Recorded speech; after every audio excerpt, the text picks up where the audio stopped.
Hi friends, welcome back to my YouTube channel. ഇന്ന് നമ്മൾ beef അച്ചാറാണ് ഉണ്ടാക്കുന്നത്. 1 കിലോ ബീഫിലേക്ക് ആവശ്യത്തിന് മഞ്ഞൾപ്പൊടി ഇടുക. നമുക്ക് ആവശ്യത്തിന് ഉപ്പിട്ട് കൊടുക്കുക. അടുത്തത് മസാലപ്പൊടിയാണ് ഇട്ട് കൊടുക്കുന്നത്. ഇനി ഒരു പിടി വേപ്പിലയിട്ട് നന്നായി ഇളക്കി കൊടുക്കുക. ഇത് നന്നായി വേവിച്ചെടുത്തതിന് ശേഷം ഒരു പാനിലേക്ക് വെളിച്ചെണ്ണ ഒഴിച്ച് കൊടുക്കുക. അത് ചൂടായതിന് ശേഷം നേരത്തെ എടുത്തു വെച്ച ബീഫ് അതിലേക്ക് ഇട്ട് കൊടുക്കുക. നന്നായി വറുത്തെടുക്കുക. സോ നമ്മളിപ്പോൾ ബീഫ് നന്നായി വറുത്തെടുത്തിട്ടുണ്ട്. ബീഫ് വറുത്തെടുത്ത വെളിച്ചെണ്ണയിൽ തന്നെ ഇഞ്ചി വെളുത്തുള്ളി പേസ്റ്റ് ഇട്ട് കൊടുക്കുക. അത് നന്നായി ഇളക്കിയതിന് ശേഷം ആവശ്യത്തിന് മുളക് പൊടി ഇട്ട് കൊടുക്കുക. അതും നന്നായി ഇളക്കി കൊടുക്കുക. കുറച്ച് മഞ്ഞൾപ്പൊടി ഇട്ട് കൊടുക്കുക. ആവശ്യം നന്നായി ഇളക്കുക. ഇനി അത് മൂത്ത് വന്നതിന് ശേഷം നേരത്തെ വറുത്തെടുത്ത ബീഫ് അതിലേക്ക് ഇട്ട് കൊടുക്കുക.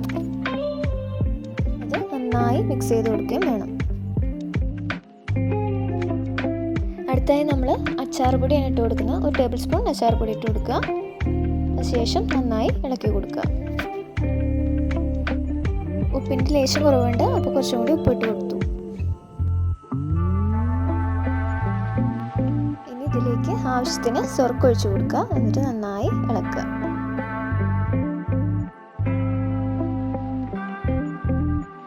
നമ്മുടെ ബീഫ് അച്ചാർ റെഡി ആയിട്ടുണ്ട്. എല്ലാവരും ട്രൈ ചെയ്ത് നോക്കുക.